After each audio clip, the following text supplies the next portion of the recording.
everyone, welcome back. This is Jenny from Polly's Paper Studio. You are watching day 12 of our 13 days of Halloween series.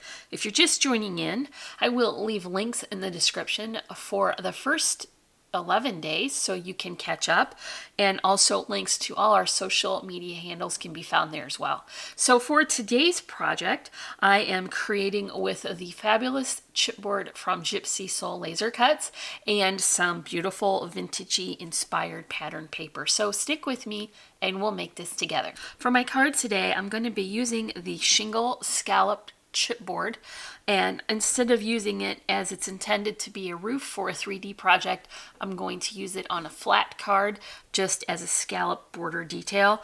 And then I'm also going to be using the Spiderweb shape set, and that is the largest spiderweb in this pack. So I've already gone ahead and painted those elements with a flat black acrylic paint, so they are ready to be added.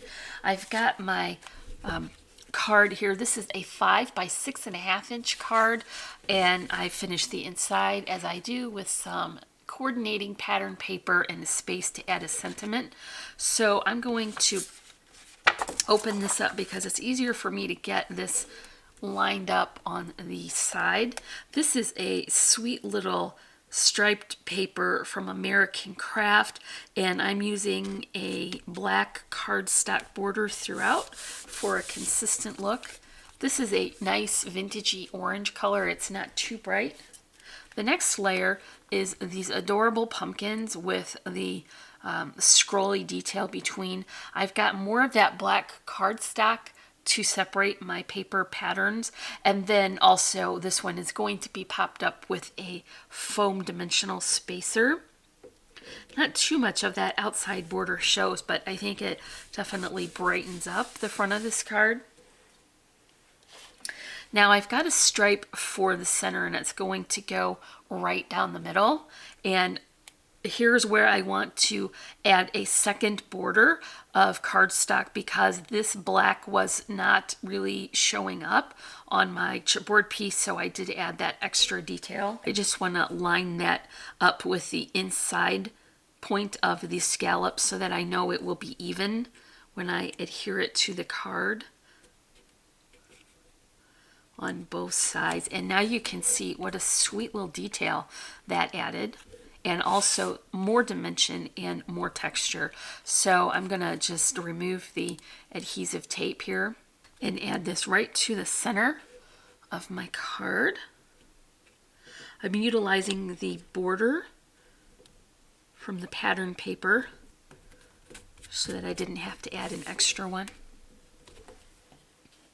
Here is a small white doily that I cut from a die I picked up on Amazon, and that's off center because I want to add my spider web right in the middle, and I didn't want to lose the detail of that border from the doily die. I'm gonna just tack that in there with some Tombow adhesive right in the center. I don't mind much that that glue is coming out because it will be covered with the next layer.